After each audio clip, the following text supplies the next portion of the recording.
Wake up, Samantha, yeah.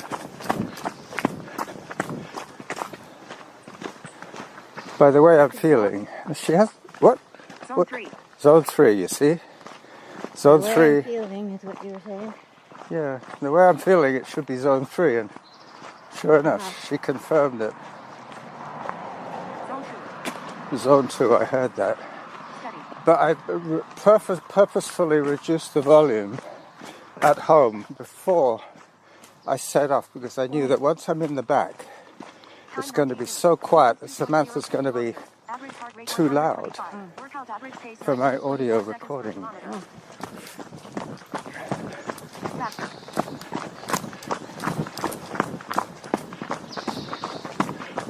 So June the 12th, 1981 was our wedding day, that's right.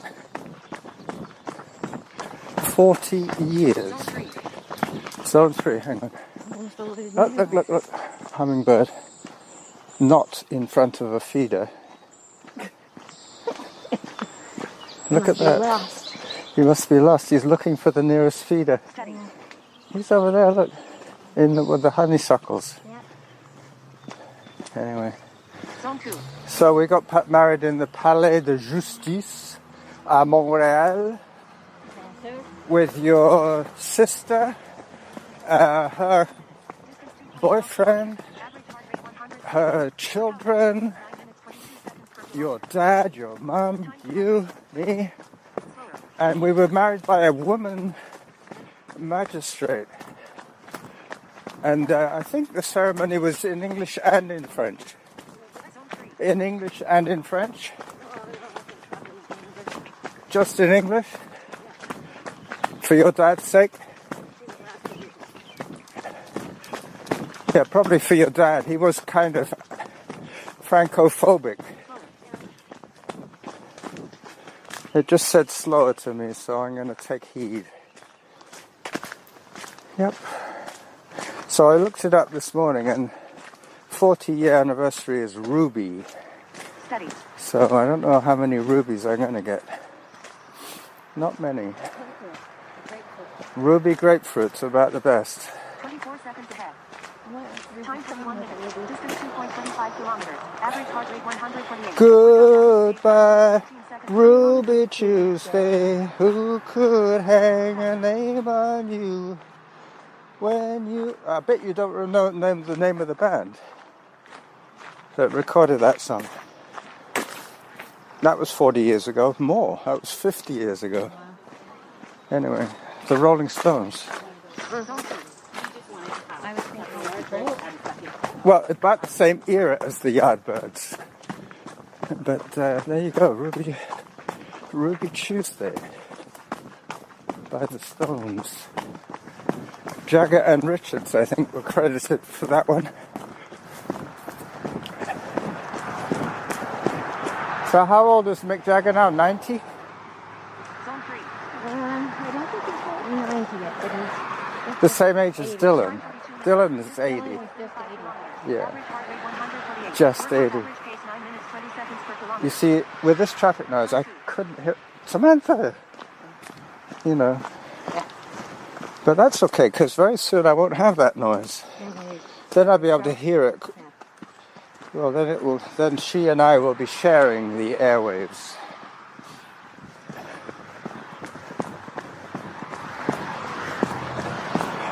So, 40 years.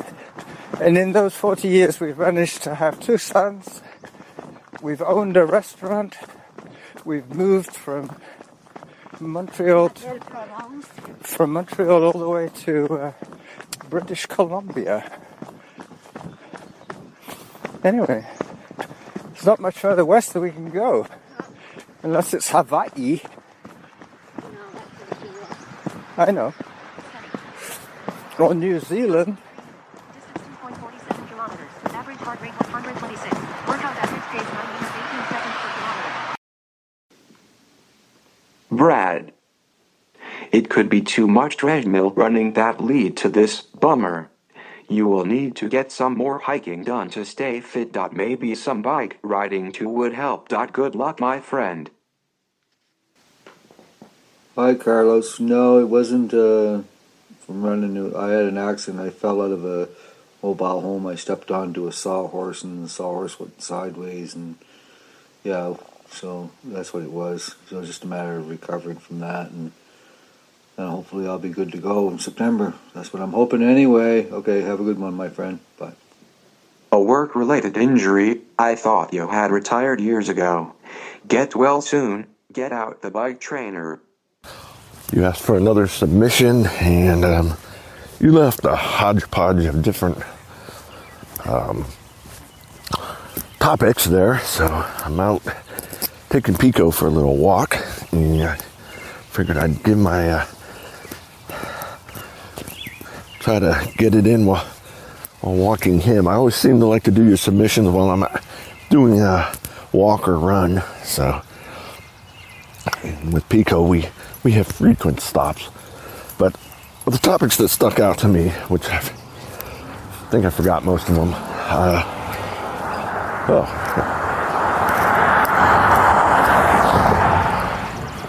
Oh, that car was louder. But I think you mentioned running with friends in there. And I rarely run alone. I guess that's something I totally advocate for and really enjoy doing. And I think there's benefits to it. The accountability, you're more likely to be out there running. If you know you have somebody to meet up with you, and the friendships you develop on the run are really, to me, that makes it all worthwhile. I mean, even if you're doing a certain training plan and you have to run a certain pace, come on, Pico, it can, be difficult for everybody to run together, but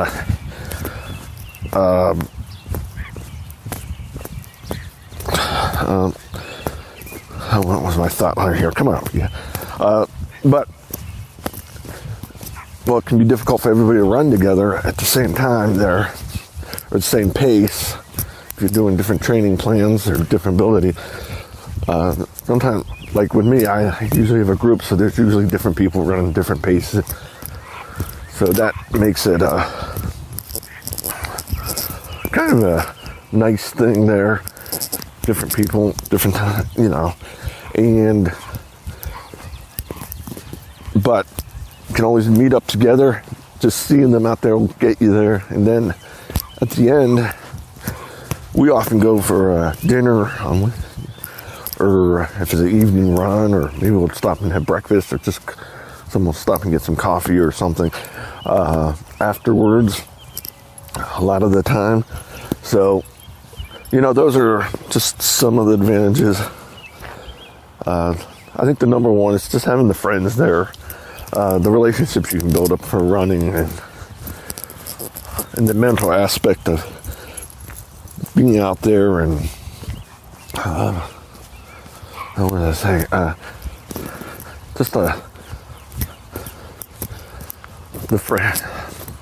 The mental aspects of it are having someone out there to talk with for possibly hours at a time, depending how far you're going. But and accountability. I mean, there are some people like to run alone or have a specific training plan, and that can be hard to match up with others. But to me, a good solo run once in a while is fine. Some people run alone all the time, and that's great. It's great for them. And sorry about that. Guess Pico's not in the recording mood. Suddenly you got in the walking mood. But Pico, come on. Now he wants to stop. Almost hitting that 5. I'm over 4 minutes here.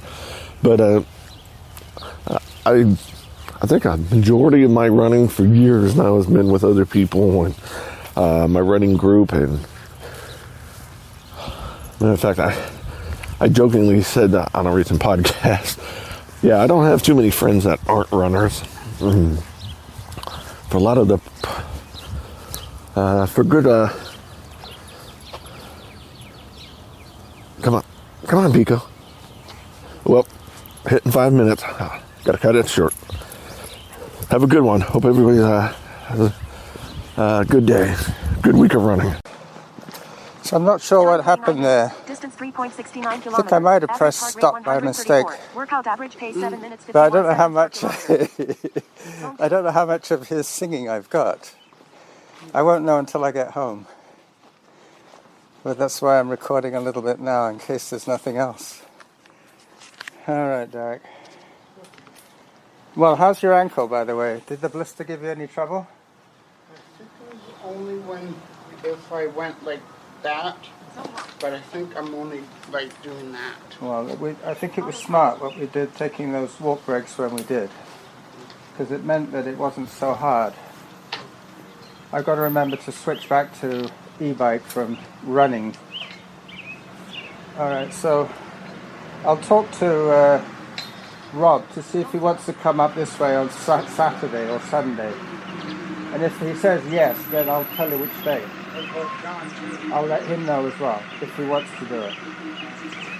But he might be riding it with Hillary. All right. I'm almost ready to go.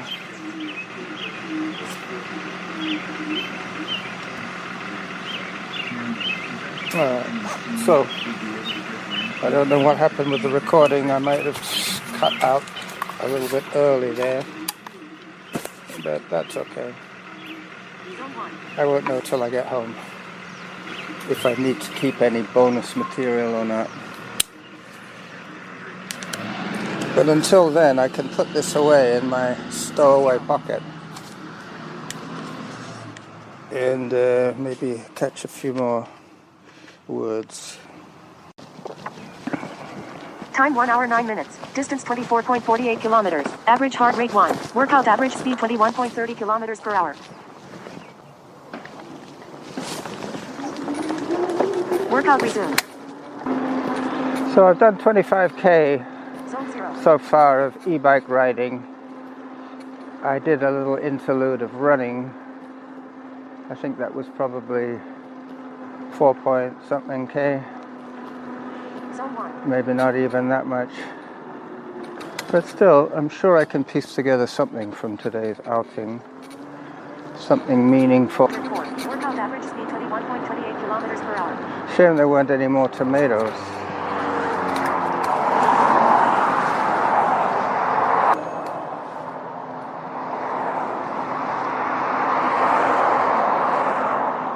Got to watch out for pedestrians on this little stretch here. It's pretty popular. It's a good way of getting. So this is the Beacon Avenue crossing. This sometimes takes quite a long time. Distance 25.8 kilometers. Average heart rate 110. Workout average speed 21.21 kilometers per hour. So safely over that one. Yeah, this would be too far for us to run, I think.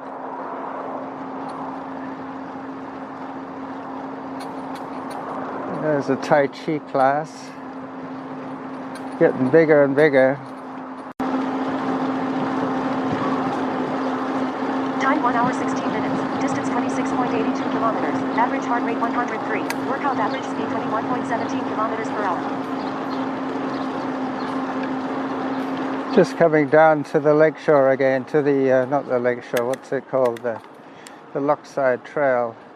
Goes by the side of Basin Bay.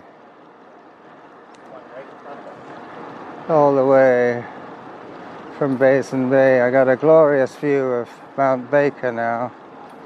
I should have a few photographs in my camera already. Oh, hi there. It's been a while since I posted on Spreaker. And this is Steve running on some trails do a little hiking here since it's uphill and I want to be able to speak. Friend Carlos, the running jackal, commented on my lack of recordings lately, so do a little catch up. A life catch up. We now have 3 grandchildren, and our youngest, newest, about 4 weeks old, was visiting last night. So, not everybody got a lot of sleep, but we enjoyed him just the same. Lives about an hour away from us, and our other 2 grandchildren live in Virginia. So, been busy with life. Not a lot to update. I'm running the Sterner Mill hiking trail, and it takes you from just off of Route 563 to the youth hostel off of Richland Pike, something like that. It's been a while since I looked at the road names. Anyway, another thing I've been busy with lately is amateur radio. I was licensed many years ago and then kept my license from expiring, but was not very active. So I have just renewed that in the last number of months.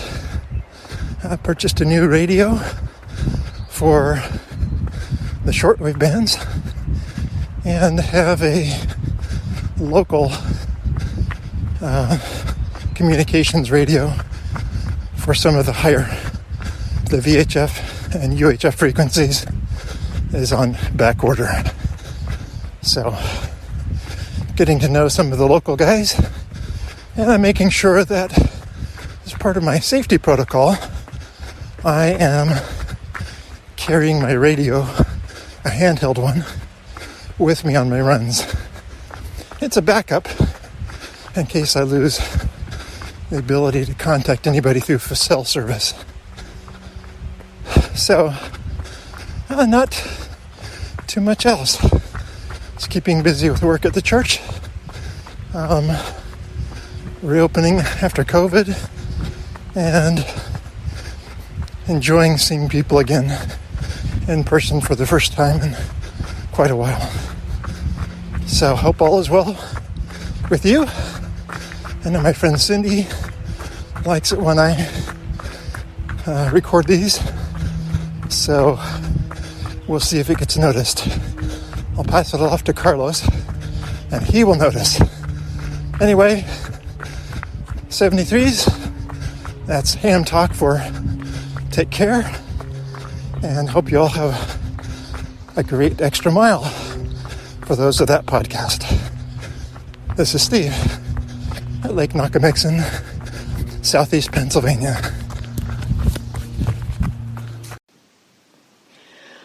Hi everyone. I thought I would start doing a Monday morning broadcast because it is my Saturday and it's a great way to start off the week. I'm doing this right from my living room and it's my second video, so I hope it's not as bad as my first. Oh, good gracious. I am so not used to being on camera at all. I'm used to talking. Yes, I talk a lot. But I'm not used to being here and not used to doing this without any editing at all. There are no edits. This is live as you see it. All right. Now, before I start my day, I'm going to go out. I'm going to do a little shopping, get a few things done. But I thought I would start out with mentioning a couple things. This week's episode of Martha Runs the World is my guest is Brian Scott. He has a podcast called The Injured List. It's all about injuries in sports, mostly football, baseball, that kind of thing. But he also is an injured and sports expert in that he works for an orthopedist. I think he was also a physical therapist, I believe. I'm not sure, but he knows a lot about injuries and how to get through with them and what to do when we get them.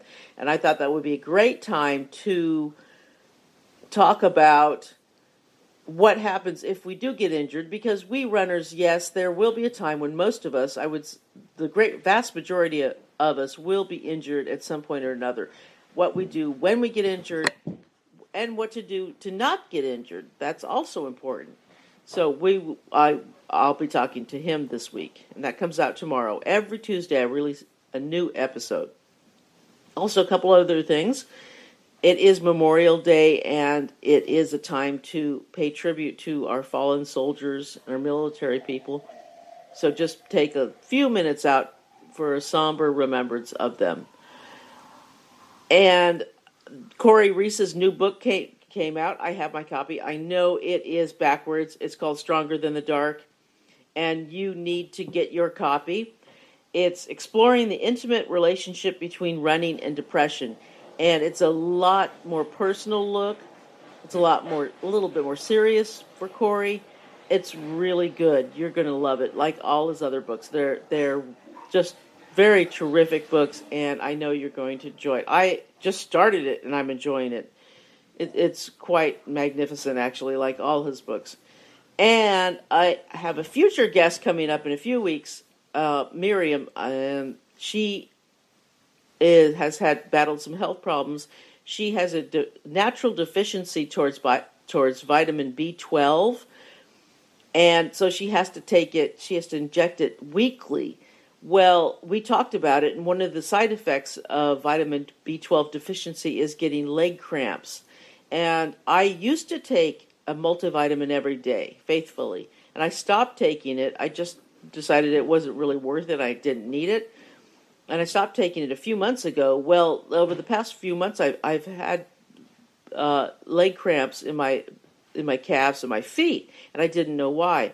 So after interviewing her, I started taking B12, B complex supplements, and they stopped. So I don't know if it's because of the supplements or they just stopped on their own or what, but I'm going to keep taking them because if I don't get these cramps, I am happy because they're so painful. I don't know if you've ever had cramps in the middle of the night. You wake up and all of a sudden your foot is cramped up or your calf is cramped up. It is like so painful. And I was getting them like twice a week. I don't know why. My eating hadn't changed. My habits have not changed. And it was bad. So if that just takes a little B complex pill every day to stop it, I'm good with that. And so that is it for today. Just a short little video to let you know what's going on. So until tomorrow and until next week, just keep running and keep being your wonderful selves. And we will talk soon. Okay? Bye. Bye. Well, hello, Carlos. This is JD. And I have an interesting recording for you for your 5 minutes. So we have something that happens here every 17 years. It's called the 17-year cicada. That noise in the background that sounds like a 1968 Star Trek phaser, fully depressed, is the sound of hundreds and hundreds of male cicadas making lots of noise in the hopes of attracting a female cicada that they can mate with and then die. Yep. Interesting bug we have here in the mid-Atlantic. And I figure I would walk through the middle of them because they're all up in the trees. And I'd record 5 minutes of the cicada because, of course, they're a 17-year cicada, so they only show up every 17 years. They were last year in 2003, so of course they will not be coming back until 2038. So it's going to be a while before we hear them again, and I've said this in a different venue. I do not plan to be here in 17 years. I plan to be retired and moved away from this area in 17 years, so I will not be here to hear it again.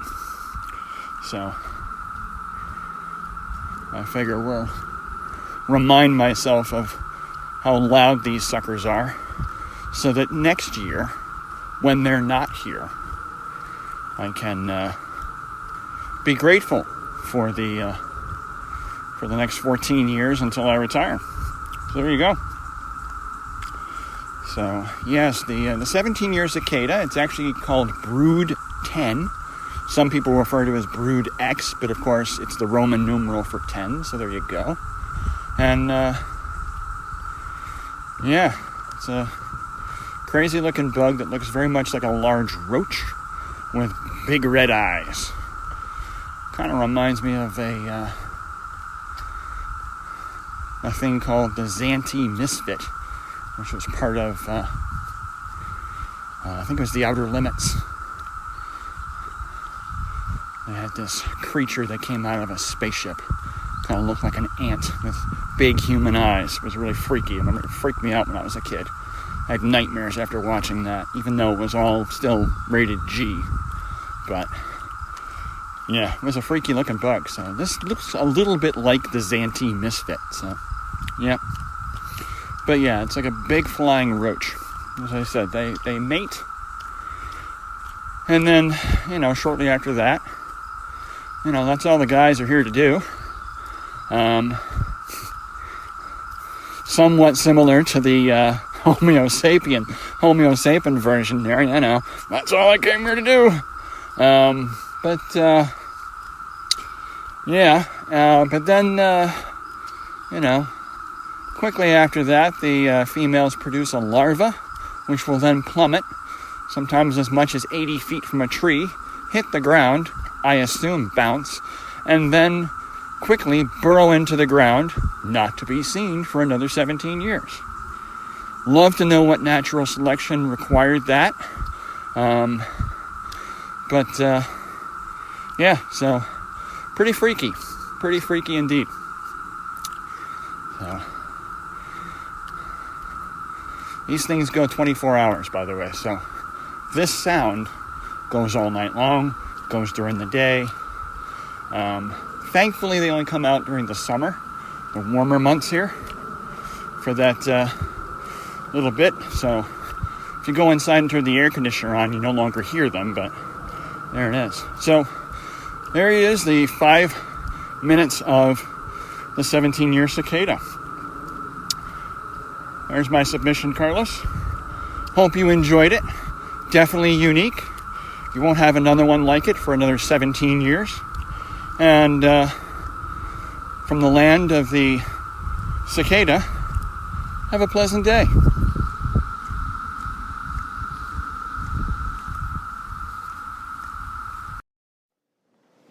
I don't know if this is too sunny.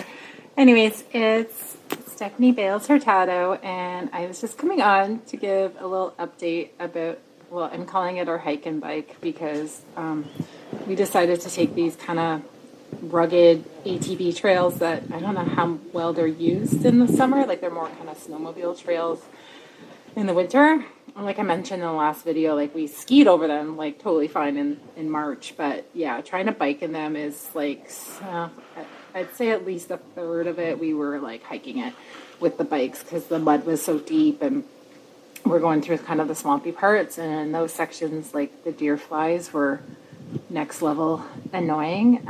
So anyways, and it's super hot out today. So we made it back to the cottage, but anyways, like, after I'd come on live and we were at Dodd Lake, just for a little cool down, we like turned around, we were going back the same way, and we probably had been going maybe for only about 20 minutes or so.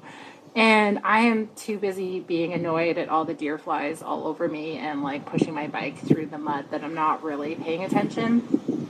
Even though like we've seen like tons of animal tracks the entire way, like definitely moose. I wasn't sure if it was really bear tracks or wolf tracks. I wasn't really sure. But yeah, we had seen tons of animal tracks in the mud.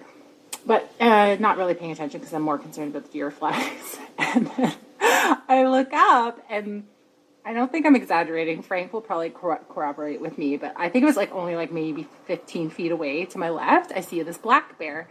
And a couple days ago, I had seen this moose, right? And when I saw the moose, we were running, and I kind of like grabbed my husband because I was so excited because I've always really wanted to see a moose and her baby. And he's like, "What the fuck?" He's like, "I thought, oh, sorry, I shouldn't swear on here." He's like, "I thought it was a bear." And I'm like, "No." I'm like super excited for this moose. But anyways, today I see a bear like right to the left of me, this little black bear.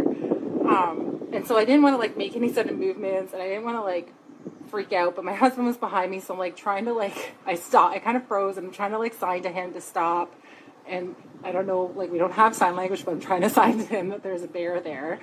And then I could see her, and I just saw her, like, again, it was like her bum. So I thought, okay, she doesn't really looking at me yet, I'm just gonna like back up towards my husband and like get out of her way. And then I saw her lift her head, and I was like, oh crap. And then she like turned and looked at me, and then that's when I saw it. Then there's two like itty bitty cubs, like not very big.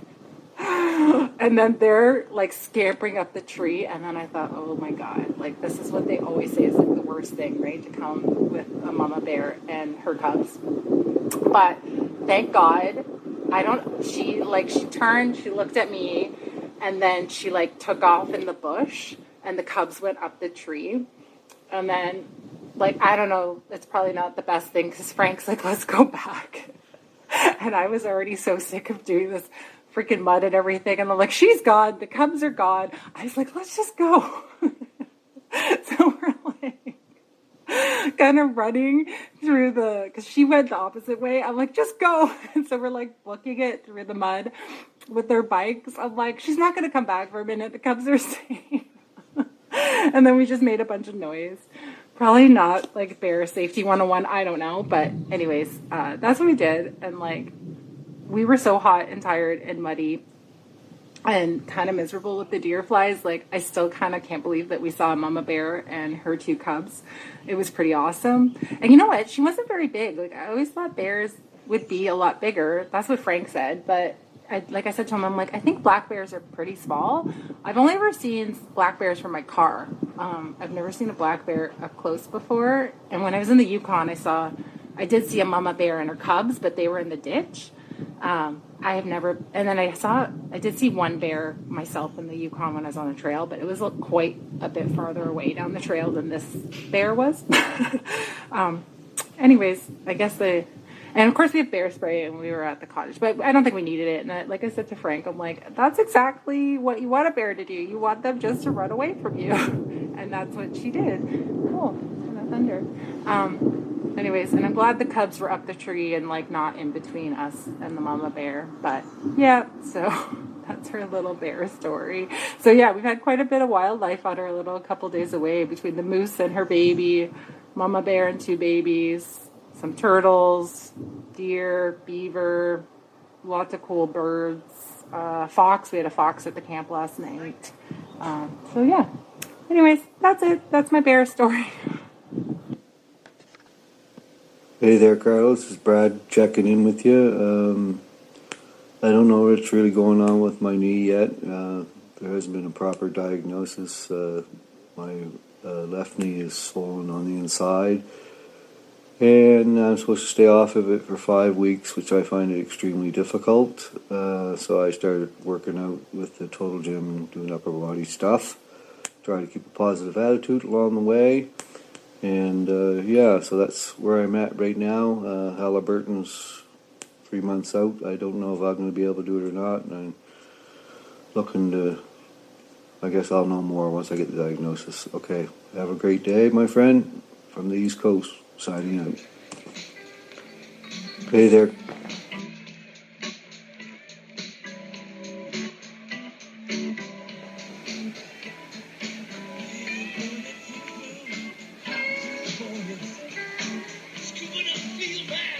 Thanks to all the people who appear on this compilation. YFM number 8. In order of appearance, I would like to thank Poland Carlos, Norma, Brad, Bruce, Martha, Derick, Steve, Martha, JD, Stephanie, and Brad. Did I say Brad? Thanks again from the Running Jackal.